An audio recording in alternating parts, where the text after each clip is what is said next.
Hello students, कैसे हैं आप सभी? उम्मीद है आप सब बहुत अच्छे होंगे। सो स्टूडेंट्स, आज हम पढ़ने जा रहे हैं चैप्टर जिसका नाम है दिस इज जोडीज फॉन।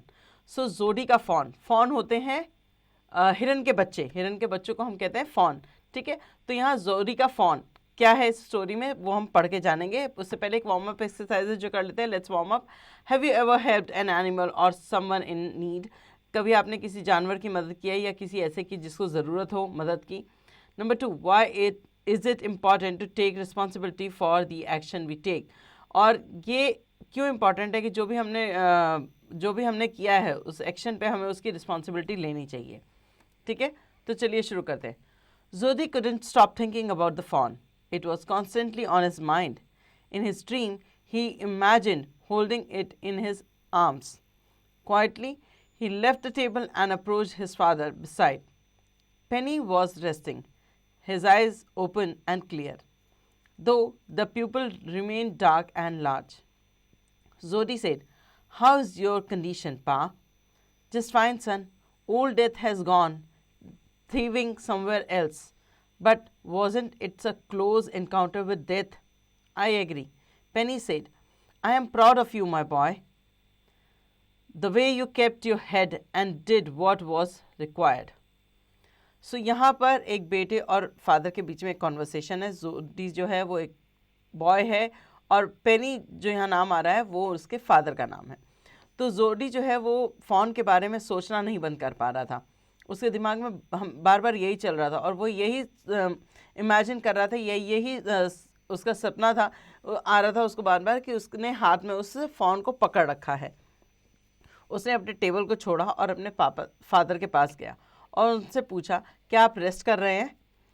वहाँ उसके फादर जो थे रेस्ट कर रहे थे, तो उनकी आंखें खुली हुई थी और क्लियर थी, मगर उनकी जो प्यूपिल्स होती हैं, जो हमारा ब्लैक एरिया होता है आंखों का, वो उनका अभी भी डार्क और बड़ा था।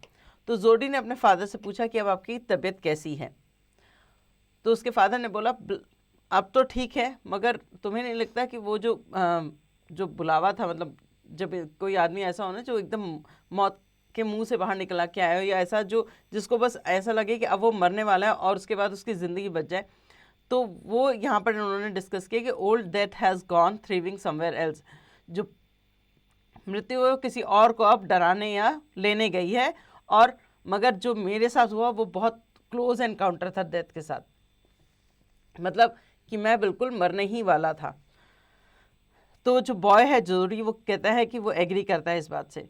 पेनी said, "I am proud of you." Penny ने बोला कि मैं तुम पे बहुत प्राउड करता हूँ। पेनी मतलब फादर ने अपने बेटे को बोला कि मैं तुम पे बहुत प्राउड करता हूँ बेटा, क्योंकि तुमने अपना हेड जो था वो, मतलब तुम बहुत घबराए नहीं, तुम डरे नहीं, तुमने जो सिचुएशन थी उसमें जो चीज़ें होनी चाहिए थी वो तुमने की।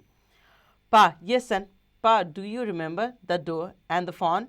सो उसने अपने पापा से पूछा कि आपको याद है वो हिरन और उसका बच्चा, हिरनी और उसका बच्चा? "How can I forget them?" तो उसके फादर ने बोला कि मैं उन्हें कैसे भूल सकता हूँ। "द पुअर डोर सेव्ड मी."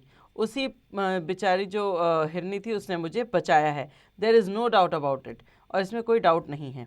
"पा, the fawn may be out there yet." मगर जो जोडी था उसने अपने फादर को बोला कि पापा, मगर वो जो हिरन का बच्चा है ना वो अभी भी कहीं बाहर है। "It might be starving and very frightened." वो कहीं अभी भी भूखा होगा और बहुत डरा हुआ होगा। "I suppose so." तो उसके फादर ने बोला, मेरे को भी ऐसा ही लगता है। "Pa, I am a big boy now, I don't need to drink milk. Should I go and see if I can find the fawn?" तो उसके फादर से उसने बोला कि पापा, मैं एक बड़ा बच्चा हो गया हूँ, मुझे दूध पीने की ज़रूरत नहीं है। क्या मैं बाहर जाके उस जो फॉन है उसे ढूंढ के ला सकता हूँ? "And bring it here and look after it." उसे ढूंढ सकता हूँ, उसे ला सकता हूँ और उसका ख्याल रख सकता हूँ? Penny lay quiet, eyeing at the ceiling. Penny जो थे, जो उसके फादर थे, उन्होंने ये सारी चीज़ें सुनी कि वो कह रहा था कि उसको वो बच्चा ढूंढना है, उसको घर लाना है और उसकी देखभाल करनी है। उसे अब दूध पीने की ज़रूरत नहीं है, वो बड़ा हो चुका है। सो पेनी जो है वो लेटे हुए थे और सीलिंग की तरफ, मतलब ऊपर की तरफ देख रहे थे। "Boy, I have been hemmed in by you." मैं तुम्हारी द्वारा घेरा गया हूँ, मतलब उस बच्चे ने उनसे ऐसी चीज़ मांग ली थी जिसके लिए वो मना नहीं कर पा रहे थे। सो इसे कहते हैं hemmed, okay. "It won't take much to raise it." तो जो जोडी उसने बोला कि अब ज़्यादा वो अब उसे उसकी ध्यान रखने के लिए या उसको बड़ा या पाल पोसने के लिए हमें ज़्यादा की ज़रूरत नहीं है पा। it will shortly begin eating leaves and acorns. So वो जल्दी ही पत्तियाँ और जो acorns है वो खाने लगेगा. You are smarter than boys of your age. तो उसके फादर ने बोला कि तुम अपने जो दोस्त हैं या जो तुम्हारी उम्र के जो बच्चे हैं तुम उनसे ज़्यादा स्मार्ट हो. We killed its mother and it's our duty. So उसने बोला कि हमने उसकी माँ को मारा है और ये अब हमारी ड्यूटी है. Surely it looks ungrateful to abandon it to the starve. और उसके फादर ने उससे बोला कि ये बहुत शर्मिंदगी वाली बात होगी अबेंडन मतलब उसको इस तरह से अकेले छोड़ देना और भूखे मरने के लिए छोड़ देना. Son, I can't say no to you. I had lost the hope to see another day. So उसने अपने बेटे को बोला कि बेटा देखो मैं तुम्हें मना तो नहीं कर सकता क्योंकि मुझे कोई उम्मीद नहीं थी कि मैं अगला दिन देख पाऊंगा कि नहीं. Can I ride back with Millwheel and see if I can locate it. So उसने अपने फादर को बोला क्या मैं मिली व्हील के साथ जाकर उसको खोज सकता हूँ. Tell your ma I said you can go. So उसके फादर ने बोला जाओ अपनी मम्मी से कह दो कि मैंने तुम्हें बोला है जाने के लिए. He return to the table and set down. वो टेबल के पास आया. जोडी जो है वो टेबल के पास आया और बैठ गया. His mother was serving coffee to everyone. उसकी मदर जो थी वो सबको कॉफ़ी सर्व कर रही थी. He said, माँ पा told me I can go get the phone. So उसने अपनी मम्मी को बोला कि मम्मी पापा ने मुझे बोला है कि मैं जा सकता हूँ उस फ़ोन को घर ला सकता हूँ. मैं उस फ़ोन को घर ला सकता हूँ. She seized the coffee pot in the mid air. So जैसे आप कॉफ़ी सर्व करने जा रही थी और उसको जब ये बात पता चली कि उसके फादर ने उसे परमिशन दी है कि फ़ोन को ला सकता है तो उसने कॉफ़ी पॉट को जो है हवा में ही रोक दिया. सीज्ड. Which fawn? कौन सा fawn? The fawn of the dog we killed. So उसने बोला कि वो फ़ोन वो बच्चा जिसकी माँ को हमने मार डाला. We use the doe liver to take out the poison and save pa. उस हिरनी का जो लिवर था उसकी मदद से ही हमने पापा के शरीर से वो पॉइजन जो है वो निकाला और पापा को बचा पाए. She gasps. उन्होंने सांस भरते हुए फूली हुई आवाज़ में बोला fine for pity sake. So ये अच्छे के लिए इसलिए ठीक है. Pa thinks it would be ungrateful to leave it to starve. So उसने बोला कि पापा को लगता है कि अगर हम उसे भूखा मरने के लिए छोड़ देंगे तो ये बहुत गलत होगा. Doc Wilson said, "That's right, ma'am. Nothing in the world comes quite free." So उसने डॉक्टर जो थे विल्सन उन्होंने बोला ये बिल्कुल सही कह रहा है मैम. कोई भी चीज़ दुनिया में जो है वो फ्री नहीं आती. The boy and his daddy are. Millville said, "We can ride back with me." He can ride back with me. Millville ने कहा कि ये मेरे साथ जाके ढूंढ सकता है. We both will find it. हम दोनों मिलके ढूंढेंगे. She put down the pot helplessly. तो उसकी माँ ने जो पॉट है उसको नीचे रख दिया. Well, if you will share with it your milk, we have got nothing else to feed it. So जो उसकी मम्मी है उसने अपना जो कॉफ़ी पॉट था उसको नीचे रखा और उससे बोला कि तुम अगर अपना दूध उसके साथ शेयर करोगे तभी ये पॉसिबल हो पाएगा क्योंकि हमारे पास और कुछ नहीं है जिससे हम उसे खिला सकें. Millville said, "Come on boy, we have got to get riding." तो मिलविल ने उससे बोला कि आ जाओ बेटा हमें चलना होगा हमें राइड करना होगा. माँ Baxter asked worriedly, "Will you not be gone long?" तुम जो माँ बैक्स्टर थे उन्होंने पूछा कि क्या तुम आ जाओगे. गॉन अलोंग मतलब बहुत टाइम के लिए जा रहे हो या कितना समय के लिए जा रहे हो. Jody said, "I will be at home before dinner for certain." So उन्होंने बोला जोडी ने बोला कि मैं शाम को रात के खाने से पहले घर पे आ जाऊँगा. Millville wanted his horse and pulled Jody up to sit behind him. Millville जो थे वो अपने हॉर्स पे बैठ गए और उन्होंने जोडी को भी खींच के अपने पीछे बैठा लिया. He said to Millville, "Are you sure the phone's still there?" तो उसने मिलविल से कहा कि आपको लगता है कि वो फ़ोन अभी भी वहीं होगा. Will you help me discover him? क्या आप मुझे उसको ढूंढने में मदद करेंगे? If he is alive, we will find him. How you know it is a he? सो उसने बोला कि हाँ अगर वो जिंदा होगा तो हम उसे ज़रूर ढूंढ लेंगे. तो उसने पूछा कि आपको कैसे पता कि वो ही है कि शी है. The spots were all in a strip on a doe fawn. So pa says the spots are ever which way. So पापा ने बताया था कि स्पॉट्स जो होते हैं वो इस तरह से होते हैं. Jody engage himself over to thought of the fawn. Jody ने अपने आप को इंगेज कर लिया फॉन के थॉट में. They pass the deserted clearing.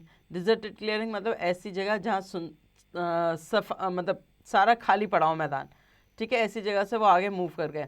He said move to the north Millwheel, उसने मिलविल को बोला कि नॉर्थ की तरफ चलो। It was up here that the snake bite pa and we killed the doe and I saw the fawn. So यहाँ वो Millville को बोला उसने कि नॉर्थ की तरफ चलो, यहीं पर पापा को स्नेक ने काटा था और हमने उस डो को मारा था और मैंने उसके बाद वहाँ पर फॉन को देखा था। सडनली जोडी felt hesitation about having Millville with him, और सडनली जोडी को हेजिटेशन होने लगी, हिचकिचाहट होने लगी मिलविल को अपने साथ ले जाने में। If the fawn had died और could not be found he did not want anyone to witness his disappointment. So वो नहीं चाहता था कि अगर फॉन मर गया हो या वो नहीं उसे ढूंढ पाया तो कोई भी उसकी डिसअपॉइंटमेंट, कोई भी उसके अंदर का जो ये चीज़ थी कि उसे नहीं मिला, उस चीज़ का दुख उसे किसी को नहीं दिखाना था। वो नहीं चाहता था कि वो दुख कोई देख पाए। And if the fawn was still there, the moment would be so special and private that he could not bear to share it with anyone else. So अगर fawn जिंदा है और उसे मिल गया तो वो मोमेंट इतना स्पेशल होने वाला था कि वो नहीं चाहता था कि वो प्राइवेट मोमेंट भी कोई देखे या उसके साथ शेयर करे। He said, it is near now, but the scrub is very thick for horse. I can reach there on foot. तो उसने बोला कि ये जो यहाँ के जो श्रब्स हैं, यहाँ की जो झाड़ियाँ हैं, वो जो हॉर्स है उसके लिए बहुत थिक हैं, तो अब मैं यहाँ से पैदल चल के जाऊँगा। But I am scared to leave you boy, but Millwheel ने कहा लेकिन कि मैं डर रहा हूँ तुम्हें अकेले छोड़ने के लिए। Suppose you lost the way और got bitten by the snake too. तो उसने बोला कि क्या होगा अगर तुम रास्ता भूल जाओ या तुम्हें किसी सांप ने काट लिया।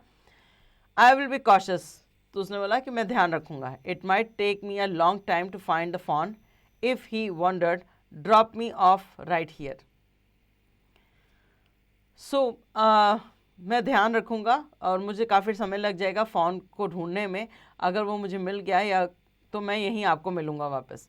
All right, but you take it easy now, you remember north here and east. So उसने बोला कि ठीक है तुम आराम से जाओ, मगर याद रखना नॉर्थ है यहाँ पर and east. There and there that tall pine create a bearing. So जो टॉल पाइन था उस पर फल लगने शुरू हो गए थे। So long Millwheel, I am grateful. So उसने मिलीवील को बोला कि मैं बहुत बहुत शुक्रिया करता हूँ तुम्हारा। He waited until the sound of the hoofs faded, then veered to the right. The scrub was still, with only the cracking of twigs under his feet breaking the silence. For a moment he wondered if he had lost his way. Suddenly a buzzard appeared before him and soared into the air. He reached the clearing beneath the oak, where buzzards sat in a circle around the door carcass. They turned their head head on their long, slender neck and hissed at him. He threw a branch at them, and they flew into a nearby tree. The sand showed large cat track, but the big cats only hunted live prey and had left the door to the scavenging bird. सो यहाँ पर वो बता रहे हैं कि उसने wait किया काफ़ी देर तक, जो साउंड थी उन सबको सुना, उनके पीछे गया। सब जो थे वो अभी भी वहाँ पर थे।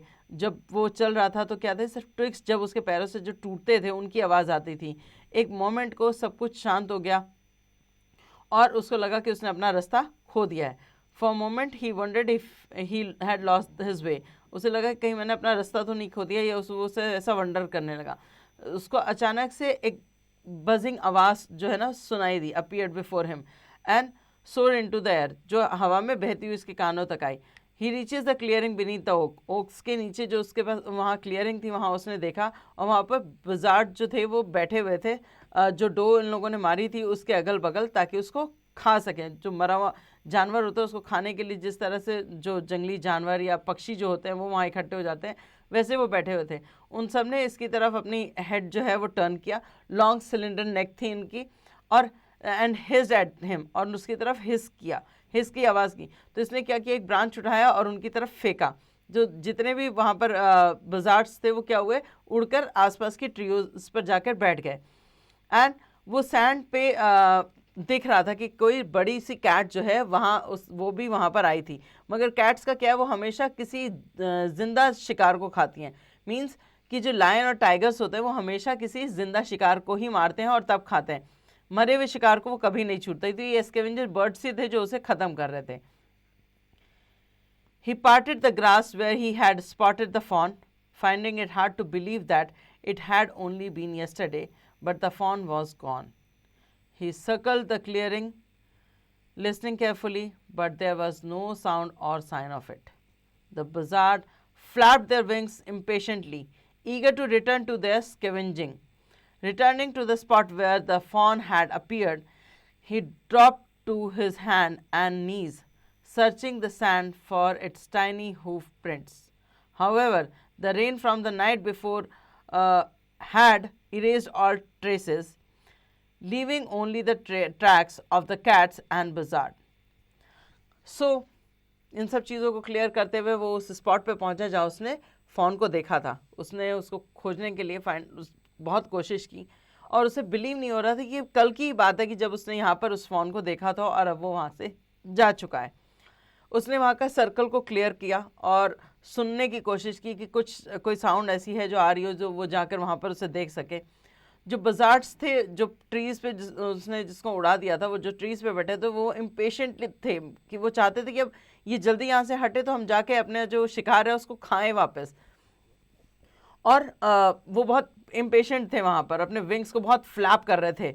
उसके बाद returning to the spot where the fawn had appear, जहाँ उसको फॉन दिखा था वो वहाँ वापस आया और उसने अपने हाथ और पैर ज़मीन पे नीचे किया और वो वहाँ सैंड में उसके टाइनी जो हूफ प्रिंट थे, मतलब पैरों पाँव जो पॉज होते हैं उनके जो निशान थे वो उनको ढूंढने में लग गया। मगर जो रात को बारिश हुई थी उसने वो सारी चीज़ें मिटा दी थी और सिर्फ ट्रैक्स बचे थे किसके, उन बड़ी कैट्स के और बजार्ड्स के। He was startled by the movement directly in front of him so that he tumbled backward. The fawn raised its face to his. It moved his head with a wide, wondering movement and shook him through with the scene of its liquid eye. It was trembling. It did not make any effort to rise or run. Zodi could not believe himself to shift. और इन सब के बीच में एक movement जो उसकी आंखों के सामने हो रहा था, उसने उसको जब देखा पहले तो वो डर के थोड़ा सा पीछे हटा, उसके बाद उसने जब देखा तो फॉन ने अपना सर जो था वो ऊपर उठा दिया था, अपना फेस शो किया उसके सामने और वो अपना सर इधर से उधर वाइड में हिला रहा था। और इस मोमेंट ने जोडी को हिला के रख दिया कि जिस चीज़ को वो ढूंढना चाह रहा था इतनी देर से वो उसके सामने थी। उसकी आंखों में पानी भर आया था, वो खुशी से ट्रम्बल कर रहा था, काँप रहा था और उसको कोई एफर्ट भी नहीं करना पड़ा कि वो उठे और भागे। Jody could not believe himself to shift. उसने अपने आप को सोचा कि अगर मैं शिफ्ट हुआ तो यहाँ से भाग जाएगा या हट जाएगा, तो इसलिए वो वहाँ पर चुपचाप बैठा रहा। ही विस्पर्ड इट्स मी, उसने बुदबुदाया कि ये मैं हूँ। The fawn red its nose, तो फॉन ने अपनी नाक उठाई और सूंघना शुरू किया। सेंटिंग हिम, और उसे सूंघा। He stretched out one hand and laid it on the soft neck, उसने अपने हाथ को उठाया और उसकी गर्दन पे आराम से रखा। The touch made him confuse, उसका जो टच था वो उसको कन्फ्यूज कर गया। He ran forward on all fours until he reached close beside it. He laid his arm around its body, उसने उसकी बॉडी पर अपना आर्म लगाया। He light seizure passed over it but it not oppose, एक उसके शरीर से एक सिहरन जैसी निकली मगर उसने उसको अपोज नहीं किया। He stroke its sides as tenderly as though the fawn were a china deer and he might crack it. Its skin was very soft, it was sleek and clean and was realizing a sweet scent of grass. He stood gradually and lifted the fawn from the ground. Its leg hung lifelessly. They were amazingly long and he had to hoist the fawn as high as possible within his arms. So यहाँ पर fawn ने अपनी नाक उठाई, उसको सूंघा और जो boy था उसने अपना एक हाथ उसकी तरफ आगे बढ़ाया और उसकी सॉफ्ट नेक जो है उसको टच किया। उसके टच ने उस हिरन को कंफ्यूज कर दिया, उस दो हिरन के बच्चे को कंफ्यूज कर दिया, तो वो अपने चारों पैरों पे उछलने लगे। यूजुअली हिरन उछलते हैं और उसके अगल बगल घूमने लगा और उसके पास आया। उसके पास आने के बाद जो लड़का था उसने अपने आर्म से उसकी पूरी बॉडी को पकड़ लिया। एक तरह की जब किसी आप ऐसे जानवर को जिसने कभी ह्यूमन टच नहीं महसूस किया, जब आप उसे पकड़ोगे ना तो आपको खुद महसूस होगा उसके अंदर एक जो उसकी बॉडी होती है उसके अंदर एक डर होता है, या उसके अंदर एक टच के बाद से ना उसका हार्ट जो है वो बहुत तेज़ धड़कता है। तो उसके अंदर भी उसकी बॉडी में इस तरह का एक फीलिंग आई जिसे लाइट सीजर इसने कहा है, जो पास हुआ उसकी बॉडी में, बट उसने उसके लिए अपोज नहीं किया। He stroked its sides as tenderly as though the fawn were a china deer and it might crack. So उसने उसकी बॉडी पर अपने हाथों को इस तरह से आराम से फैलाया जैसे कि वो एक चाइना डियर हो, मतलब एक नकली डियर है जो तोड़ा जा सकता है, जैसे लकड़ी या किसी चीज़ का बना हो जिससे तोड़ा जा सकता है। तो ऐसे उसके ऊपर हाथ फैला रहा था जिससे वो कितना नाजुक हो। So it skin was very soft, उसकी स्किन बहुत सॉफ्ट थी, वो स्लीक एंड क्लीन था, वो रिलीजिंग, और उसके अंदर से एक बहुत अच्छी घास की खुशबू आ रही थी। सो वो धीरे धीरे खुद खड़ा हुआ और उसने फॉन को अपने हाथों में उठाया। उसके पैर जो थे वो ज़मीन पे ऐसे लटक रहे थे जैसे उनमें ज़िंदगी ना बची हो। दे वर अमेजिंगली लॉन्ग, वो बहुत लंबे थे, मतलब फॉन जो था उसके पैर बहुत लंबे थे। और he had to hoist the fawn as high as possible, तो उसको उस जो फॉन है उसको इतना ऊंचा उठाना था ताकि उसका पैर जो है वो ज़मीन पे ना लगे और वो उसे आराम से अपने हाथ में उठा के ले जा सके। He thought the fawn might kick and bleat at the sight और सेंट ऑफ हिज मदर, तो उसको लगा कि अगर उसने अपनी माँ की खुशबू से महसूस हुई तो हो सकता है वो उसे लात मार दे या उछल के चला जाए। Skirting the clearing he pushed his way into the thicket, तो उसने क्या किया कि उस क्लियरिंग से जाने की बजाय उसने जो झाड़ झंकार था एरिया जो जहाँ पर बहुत सारी बुशेस थी वहाँ से जाना ठीक समझा, कि उसको लगा कि कहीं ऐसा ना हो कि अपनी मदर की सेंट सुनकर मारे या मिमियाने लगे। It was hard to move forward with the fawn in his arm, ये बहुत मुश्किल था उसके लिए कि झाड़ियों में अपने पैरों को स्टेबल रखकर और फॉन को अपने हाथ में उठाकर वो वहाँ से निकल सके। It's legs got tangled in the bushes, उसके जो पैर थे वो बुशेस में फंस गए थे, डिस्ट्रिक्टिंग हिज ओन मूवमेंट, उसकी खुद की मूवमेंट रुक गई थी। He carefully shield his face from the thorn vines, उसने उस हिरन का जो बच्चा था उसके फेस को बहुत प्रोटेक्ट करके शील्ड करके लेकर गया ताकि उसके मुंह पर किसी कांटे या किसी झाड़ी के जो कांटे होते हैं उनसे उसको चोट ना लग जाए। And its head bobbed with every step he took, और उसका सर जो था वो हिलता था जितने भी वो स्टेप आगे बढ़ता था। His heart pounded with amazement at the fawn trust in him, उसका दिल जो था ये देखकर बहुत आश्चर्यचकित था कि वो फॉन, वो जो हिरन का बच्चा है, वो उस पर कितना ट्रस्ट कर रहा है। As he reach the trail he quickened his pace, जैसे ही वो ट्रेल पे पहुंचा, मतलब ऐसी एक साफ जगह जहाँ पर वॉक करने के लिए जगह हो और जहाँ पर दिख रहे कि ये रास्ता कहाँ की तरफ जा रहा है, उसने अपनी स्पीड बढ़ा ली। Walking as fast as he could until he arrived at the junction with the road leading home, जब वो वहाँ पर ज़्यादा तेज़ी से चलने लगा और तब तक चलने लगा जब तक वो उस जंक्शन पे नहीं पहुँच गया था जहाँ से रोड उसके घर तक जाती हो। He ceased to rest and kept the fawn down on its sagging leg. So वहाँ पर वो थोड़ी देर के लिए रुका और उसने रेस्ट किया और उसने फॉन को भी नीचे उसके लटकते हुए पैरों पे लिटा दिया। It wavered on them. It saw him and bleated. He said, "I will carry you after I get my breath." So उसने उसको देखा कि उसको जो बेबी था, फॉन था, उसको लगा कि कहीं मुझे छोड़ ना जाए, तो उसने उसकी तरफ देखा और उसको ब्लीड किया। तो उसने बोला कि मैं रुको, मेरे को थोड़ा सांस आ जाने दो, फिर मैं तुम्हें उठाता हूँ। He recalled his father saying that a fawn would come behind if it had first been carried. So उसको उसके फादर की बात याद आ गई कि अगर उसने बोला था कि अगर फॉन को एक बार उठा लिया जाए तो ये थोड़ा कठिन हो जाता है कि वो आपके पीछे खुद आए। He walked away slowly, मगर वो धीरे धीरे चला। The fawn followed him, fawn ने भी उसको फॉलो किया। He came back to it and stroked it and started way again. फिर उसने बाद में उसको वापस उठाया और उसको लेकर जाने लगा। It made a few wobbling steps toward him and cried pathetically. वो उसने कुछ लड़खड़ाते हुए से स्टेप लिए, हिरन का जो बच्चा है उसने कुछ लड़खड़ाते हुए से स्टेप लिए जोडी की तरफ और पैथेटिकली, मतलब बहुत बुरी तरह से रो रहा था। It was eager to follow him, सो वो हैम को फॉलो करना चाहता था। इट वॉज हिज नाउ, अब वो उसका था। इट वॉज हिज ओन, अब वो उसका अपना था। He was light headed with his delight, अब वो अपने ये जो खुशी थी उसने उसके दिमाग को एकदम हल्का कर दिया। तो मतलब उसको उसको जो चीज़ चाहिए थी जिसके लिए वो, तो आपको जब ऐसी चीज़ मिल जाती है तो आपका दिल दिमाग सब एकदम शांत, इतना हल्का और इतना अच्छा हो जाता है। वैसे उसके साथ भी था। He wanted to fondle it, to run and romp with it, वो उसके साथ दौड़ना चाहता था, उसके साथ कूदना चाहता था। To call to it to come to him, वो उसे बुलाना चाहता था ताकि वो उसके पास आए।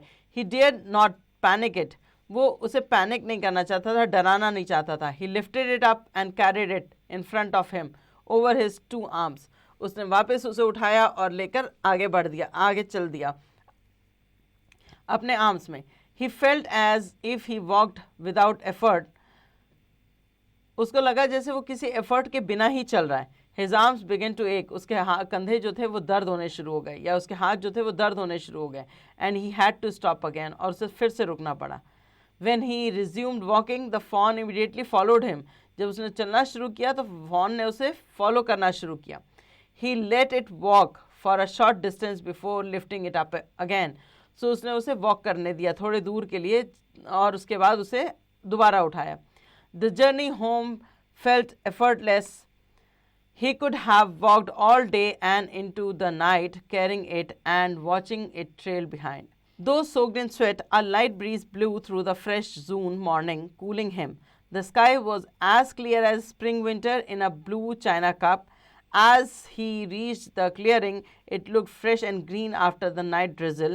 He fumbled with the latch and, at last, had to set the fawn down to open it properly.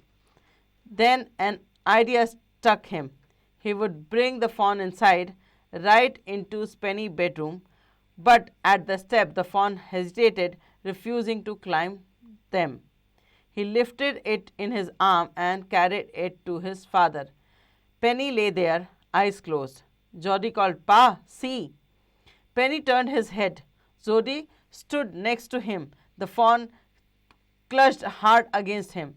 Penny could see that the boy's eyes were as bright as the fawn's.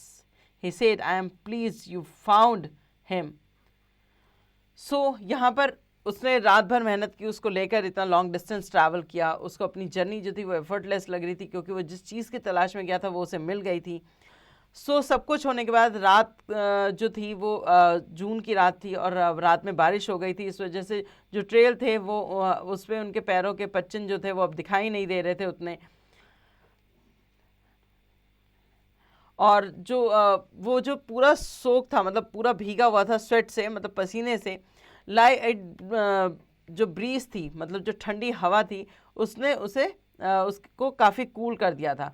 अब sky जो था वो clear था, spring winter की तरह एकदम, जैसे कि ब्लू चाइना कप में होता है। As he reach the clearing, जैसे वो क्लियरिंग में पहुंचा, मतलब जहाँ एरिया साफ सुथरा दिख रहा था कि अब इस हिरन को अगर वो यहाँ छोड़ेगा तो उसे दिख सकता है कि वो कहाँ गया है, ऐसी जगह पे। तो उसने वो क्लियरिंग जो थी वो काफ़ी हरी भरी और फ्रेश दिख रही थी, क्योंकि रात में वहाँ बारिश हुई थी, ड्रिजलिंग हुई थी, मतलब बूंदाबांदी हुई थी। He fumbled with the latch and at last had to set the fawn down to open it. तो उसने अपने लैचेस को खोला और फॉन को नीचे छोड़ा, और फिर उसने सोचा कि क्यों ना इस फॉन को अपने फादर के रूम में ले जाए वो, या फादर को दिखाए। तो उसने पेनी के रूम में अपना फॉन जो था उसको लेकर गया। But at the step the fawn hesitated, जब स्टेप्स आए वहाँ पर फॉन जो था वो हेजिटेट हो रहा था। तो उसने रिफ्यूज़ कर दिया क्लाइम करने के लिए, ऊपर चढ़ने के लिए। तो उसने वापस अपने आर्म में उसे उठाया और उसको अपने फादर के पास तक लेकर गया। पेनी जो था वो बिस्तर पे लेटा था, उसकी आंखें बंद थी। तो जोडी ने उसे कॉल किया, बोला कि पापा देखो। पेनी ने अपना टर्न किया हेड, और उसने देखा कि जोडी जो है वो उसके बगल में खड़ा है और फॉन उसके क्लच में, उसके हाथ में अगेंस्ट है। पेनी को दिख रहा था कि बॉय और फॉन दोनों की आंख में एक जैसी चमक दिखाई दे रही है। सो उसने बोला कि मैं बहुत प्लीज्ड हूँ, मैं बहुत धन्यवाद करता हूँ तुम्हारा कि तुमने इसे ढूंढ लिया। Jody then reach the kitchen, the fawn wobbled after him. So Jody जो है वो किचन तक गया और फॉन भी उसके पीछे पीछे गया। A pan of morning milk stood in the kitchen safe. So pan में मॉर्निंग मिल्क जो होता है, जो यूजुअली जॉडी का होता था, वो किचन सेफ पर पड़ा था। There was cream risen on it, उसके ऊपर एक मलाई की परत आ गई थी, क्रीम आ गया था। He skimmed the cream into a pot, उसने क्रीम जो था वो निकाला और जो दूध था उसको स्कीम्ड कर दिया, मतलब उसमें कोई भी मलाई ना रह जाए या कोई भी चिकनाहट ना रह जाए, ऐसा कर दिया। He poured milk into a little gourd, उसने एक लिटिल छोटे से पतीले में उस दूध को डाला। He held it out to the fawn, और उसने वो फॉन के लिए ले गया। It butted it unexpectedly, smelling the milk. He saved it precariously from spreading over the floor. So जब वो उसने दूध सूंघा तो उसको वो उसके लिए अनएक्सपेक्टेड था। सो उसने बहुत ध्यान से वो दूध उसके पास ले गया ताकि वो दूध जो है वो ज़मीन पे फैले नहीं। The fawn was not able to reach the milk in the gourd, so जो फॉन था वो उस तक नहीं पहुंच पा रहा था जो गॉड था वहाँ तक। So Jody dipped his finger into the milk and offered them into the fawn's soft wet mouth. So Jody ने क्या किया, उसमें डिप किया अपनी उंगली को और उस जो फॉन था उसके मुंह में दे दिया, जो गीला मुंह था उसके अंदर। इट सक्ड ईगरली, तो उसने जो फॉन है उसने उसको बहुत उत्साह के साथ जो था वो पीना शुरू किया। When he pulled out his finger back the fawn bleated loudly and butted him. So जब वो उसकी वो फिंगर जब वो बाहर निकाल लेता था तो वो उसकी तरफ बहुत ज़ोर से चिल्लाता था, ब्लीड करता था। And he dipped his finger again, and as the fawn sucked, he slowly lowered them into the milk. The fawn sucked, snorted, and blew air as it drank, pressing its small hooves impatiently. As long as Zodi's fingers stayed beneath the surface of the milk, the fawn was content. Its eyes slowly closed in a dreamy state. Zodi felt a sense of joy as the fawn's tongue brushed against his hand. Its little tail flicked back and forth, and soon the last of the milk vanished in a swirl of foam and soft gurgles. So, ये जो जोडी था उसने वापस उसके मुंह में उंगली डाली जो मिल्क वाली थी, और उसके बाद उसकी अपनी उंगली को धीरे धीरे नीचे खिसकाता गया और फॉन भी अपने मुंह को जो है वो नीचे लाता गया। और तब उसने उसको मिल्क का जो वो पॉट लेके बैठा था जिसमें उसने मिल्क रख रखा था उसकी तरफ लगाया और अपनी उंगली उसमें रख दी। तो जब तक उसकी उंगली उस पॉट को टच कर रही थी तब तक उस फॉन ने उस दूध को पिया। उसने स्नॉट किया, उसने नाक से हवा जब निकाली और उसके बाद उसको पिया अपने स्मॉल हूफ से इम्पेशेंटली, जैसे छोटे कभी आप किसी बिल्ली के बच्चे या डॉग्स के जो बेबीज़ होते हैं, पप्स होते हैं, उनको कभी आप दूध पिला के देखो। जब वो पहली बार आपको किसी बाउल या वगैरह में आप उसे दूध दोगे ना, तो जब पीते हैं तो उनका पूरा फेस जो होता है वो दूध से कवर हो जाता है, वो लीक करते हैं, वो अपनी नाक से हूफ करते हैं। तो इस तरह से क्या होता है कि वो पूरा दूध जो है इधर उधर स्कैटर होने लगता है। सो ये उसके लिए एक ऐसा जॉय स्टेट था, मतलब एक ऐसी उसके लिए फीलिंग थी, ऐसी खुशी थी उसके लिए कि उसने अपनी आंख बंद की और उसको फील करना शुरू किया कि जब वो फॉन जो था वो उसकी उंगली को जब ब्रश करता था अपनी टंग से, सो उसको कितना मज़ा आ रहा था। Its little tail flick back and forth, तो उसकी जो छोटी सी पूंछ थी पीछे की तरफ वो आगे ऐसे हिल रही थी back and fourth. And soon the last of the milk vanished in the swirl of foam, और दूध का जो आखिरी बचा था वो भी फोम ऑफ swirl में गायब हो गया और एक सॉफ्ट ग्रगल की आवाज़ उसके मुंह से वापस आई। सो ये थी जोडी की स्टोरी जिसका वो फॉन था। सो उसने कितना स्ट्रगल किया उस फ़ोन को वापस लाने में, उस फ़ोन को अपने पास रखने में, उस फ़ोन को ज़िंदा रखने में। उसने पूरी रात चलकर उस छोटे से फ़ोन को अपनी गोदी में उठा के रखा। छोटा नहीं था फ़ोन, एक्चुअली उससे बड़ा था, क्योंकि जब फ़ोन जब नॉर्मली भी पैदा होता है ना तो ह्यूमन बॉडी के अकॉर्डिंग वो बहुत बड़े होते हैं, उनकी टांगें जो हैं वो काफ़ी लंबी होती हैं। फिर भी इसने वो पूरा स्ट्रगल किया और फ़ोन को अपने घर वापस लेकर आया। सो होपफुली ये स्टोरी आपको बहुत मज़ेदार लगी होगी, क्योंकि ऐसी स्टोरीज जो होती हैं ना वो आपको ये बताती हैं कि एनिमल्स को परेशान नहीं करना चाहिए। जैसे इस बच्चे ने एनिमल के लिए इतना ज़्यादा स्ट्रगल किया, आप भी अपने आसपास के जो यूजुअली क्या होता है स्ट्रीट पे डॉग्स बहुत ज़्यादा होते हैं, सो आप अपने आसपास के जो एनिमल्स होते हैं, जो डॉग्स होते हैं, उनके आप केयर ऐसे कर सकते हो। आप उन्हें घर बेशक मत लाओ, बट एटलीस्ट बाहर भी उन्हें इस तरह की प्रोटेक्शन या इस तरह का लव केयर दे सकते हैं। सो चलिए आगे बढ़ते हैं वर्ड मीनिंग पे। Dilated, widened, encounter, meeting, hemmed, restricted, abandoned, leave behind, trembling, shaking with emotion, skirted, moved around, butted, hit and with head, greedily with great hunger, precariously in a dangerous manner, and wobbled, move unsteadily. Brain tester, answer zone. Darken the correct option in OMR sheet. Number 1, Penny's eyes were dash and dilated. Number 1, dark. So Penny's की eyes कैसी थी? Dark और dilated थी. ठीक है, पेनी जो उसके father थे जब वो लेटे हुए थे तो कैसी थी? डार्क थी, और डायलेटेड मतलब अभी भी बड़ी बड़ी दिख रही थी. ऐसे ही आप बाकी रीड करेंगे और इसके आंसर फाइंड आउट करेंगे. Number B, fill in the blanks with the help of the word given below in the help box. Milk, doe, fawn, lifted, buzzard and horse. Jody asked his father about the doe and the fawn. So Jody ने अपने father से किसके बारे में पूछा? डोए और fawn के बारे में पूछा. वैसे ही आपको बाकी हेल्प बॉक्स से देखकर फिल करने हैं. Number C, write T for true and F for false. Number 1, Zodi's father was very sick after being beaten by a snake. It's a true statement, so you have to write down T in the box, क्योंकि उसके father जो थे वो काफ़ी बीमार थे, उनको सांप ने काट लिया था और उसके बाद उन्हें उनका इलाज चल रहा था, तो वो काफ़ी बीमार थे उस टाइम पर. So statement is true. Now read the rest of the statement and find out whether they are true or false. Match the following. Number 1 is Zodi. Zodi जो था वो क्या था? यहाँ पर आपको उसको मैच करना है इन जो ऑप्शंस दिए हुए हैं बी में उससे. तो Jody matches with option C, lifted the fawn. Jody ने क्या किया? लिफ्ट किया फॉन को. ओके, ऐसे आप बाकियों को भी मैच करेंगे. Number E, who said to whom. ये किसने कहा किससे? Just fine son. ये पेनी ने कहा था किससे? जोडी से. ऐसे आप बाकी रीड करो और फाइंड आउट करो किसने किससे कहा था. Now number F, answer the following question. Number 1, why did Jody want to bring the fawn home. So Jody जो था वो फॉन को घर क्यों लाना चाहता था?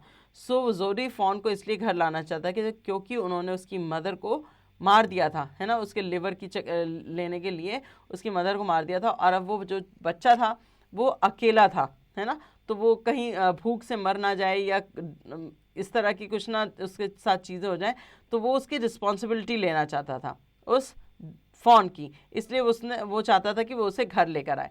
तो इस तरह की स्टेटमेंट जो है आप आंसर्स को इस चैप्टर में से फाइंड आउट करेंगे और इसे यहाँ लिखेंगे. Now grammar zone. Tense, present simple and present continuous. Tense जो होते हैं वो 3 प्रकार के होते हैं, प्रेजेंट, पास्ट और फ्यूचर, आज, कल और आने वाला कल. ठीक है, सो यहाँ पर हम बात कर रहे हैं सिंपल प्रेजेंट और प्रेजेंट कॉन्टिन्यूस की. एक्सप्लेनेशन.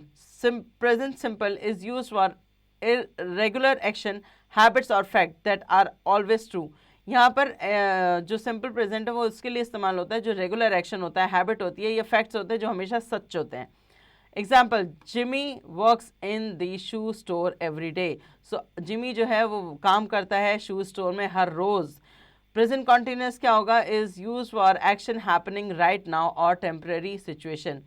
प्रेजेंट कॉन्टिन्यूस वो एक्शन होता है जो अभी चल रहा हो, अभी हो रहा है, या टेम्परेरी सिचुएशन जो है उसके बारे में बताता है. For example, Jimmy is cracking the safe right now. Jimmy जो है वो सेफ को तोड़ रहा है इस वक्त. Present simple structure. Simple present का स्ट्रक्चर कैसे होता है? Subject plus base form of the verb, मतलब वर्ब की फर्स्ट फॉर्म, प्लस एस और एस उसके साथ लगाया जाता है according to the third person singular.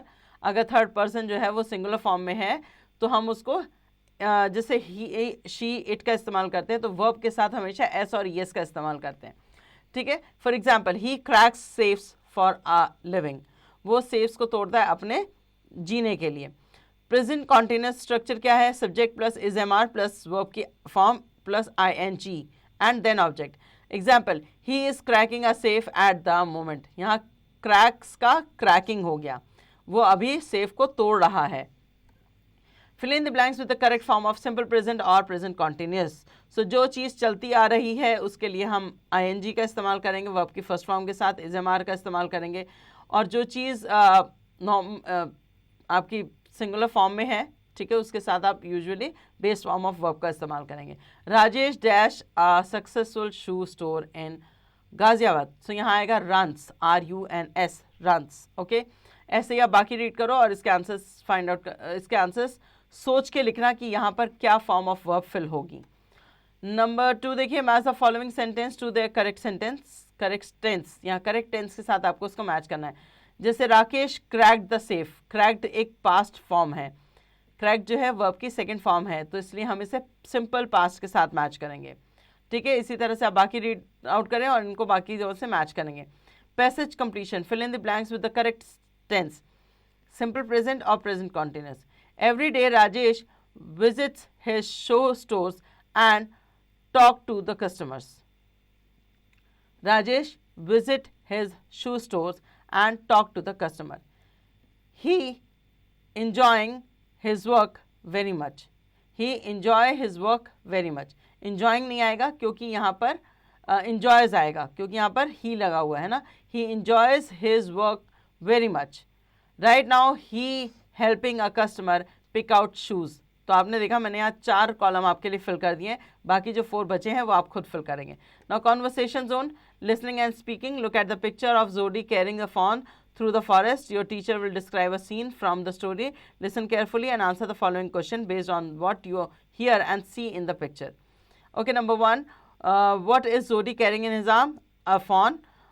Number 2, what challenges might Zodi face while carrying the fawn through the forest? Number 3, how do you think the fawn feels while being carried by Zodi? Number 4, what sound might you hear in the forest while Zodi is walking with the fawn? And number 5, why is Zodi taking the fawn home? Show the student a picture of Zodi with the fawn. Describe the scene in simple word and ask the student to answer the question based on the picture and what they heard. Imitate the character from This is Zodi Fawn. A student will divide into pairs. One student will play the role of Zodi and the other will play the role of Penny's, Zodi's father. They will act out the conversation between Zodi and Penny from the story. Focus on emotion, expression and tone as you read your lines. So यहाँ पर आपको किस पे ध्यान देना है? आपको focus करना है अपने इमोशन और अपने एक्सप्रेशंस पे. Like that. जोडी जब अपने पापा से पूछेगा तो कैसे पूछेगा? Pa, do you remember the doe and the fawn? Penny, how can I forget them? The poor doe saved me. There is no doubt about it. Zodi, Pa, the fawn may be out there yet. It might be starving and very frightened. Penny, I suppose so. Zodi, Pa, I'm a big boy now. I don't need to drink milk. Should I go and see if I can find the fawn? Penny, and bring it here? Zodi, and look after it? Penny, son, I can't say no to you. I had lost the hope to see another day. Go ahead, bring it home. So इस तरह से आपको इसे conversation को read करना है. After the conversation, the pairs will perform the dialogues in front of the class, focusing on number 1, the Zodi concern for the fawn and his excitement. Number 2, Penny's gratitude and thoughtful approval of Zodi's request. Okay. Now the activity zone. Below is a list of clues describing different items that belong to family members. Each clue gives a hint about who the item belongs to. Example, father, mother, grandmother, etc. and what the item is. Number 1, this belongs to someone who loves reading books. It has a bookmark sticking out from the middle. Whose item is this? So आपको find out करना है. यहाँ पर कुछ चीज़ें describe की गई हैं और आपको बताना है कि घर में किसकी हो सकती हैं. सो एक बुक है, एक बुक लवर है, ये किसी बुक लवर की है जो बुक पढ़ना पसंद करता है, और इसमें एक बुक मार्क है sticking out from the middle, जो बीच में से निकल के बाहर आ रहा है. यह बुक किसकी हो सकती है आपके अकॉर्डिंग आपके घर में? Number 2, this is a soft knitted scarf that keeps someone warm in winter. It's been passed down for generation. Whose item is this? Number 3, this is a pair of glasses used to see clearly. They are always worn by someone while cooking in the kitchen. Whose item is this? Number 4, a shiny wristwatch that someone wears every day to work. It ticks quietly but helps keep track of time. Whose item is this? Number 5, this old photo album contains memory of family gathering. It's carefully kept on the shelf and belongs to someone who loves reminiscing. Okay, on whose item is this? So पढ़ के आपको समझ आ गया होगा कि कौन से item किससे बिलोंग करते हैं. Now how to solve? Student will write the name of the family member next to each clue. Her clue के आगे आपको अपने family member का नाम लिखना, like father, grandmother, etc. They can draw a small picture of the item next to their answer to make the activity more fun. और जो भी item यहाँ पर बताया गया है उसकी आप एक छोटी सी picture उसके बगल में बना सकते हैं. Now write a letter to your friend telling him that you have a pet dog. Tell him about your feeling after having the puppy. सो आपको अपने फ्रेंड को एक लेटर लिखना है और उसमें उसे बताना है कि आपको कैसा लग रहा है, आपके पास एक छोटा सा पेट डॉग है और आपकी फीलिंग क्या है, तो आपको उससे एक्सप्लेन करना है। Now the play zone, draw a sketch of your house and label the different room. अपना घर का एक डायग्राम यहाँ बताना है आपको और ये बताना है कि वो हर आपको रूम को लेबल करना है कि कौन सा रूम है, यहाँ आप क्या करते हो, इस तरह से। So this is the end of our chapter. Hopefully you understand it very well. Now do the pending exercises at your own.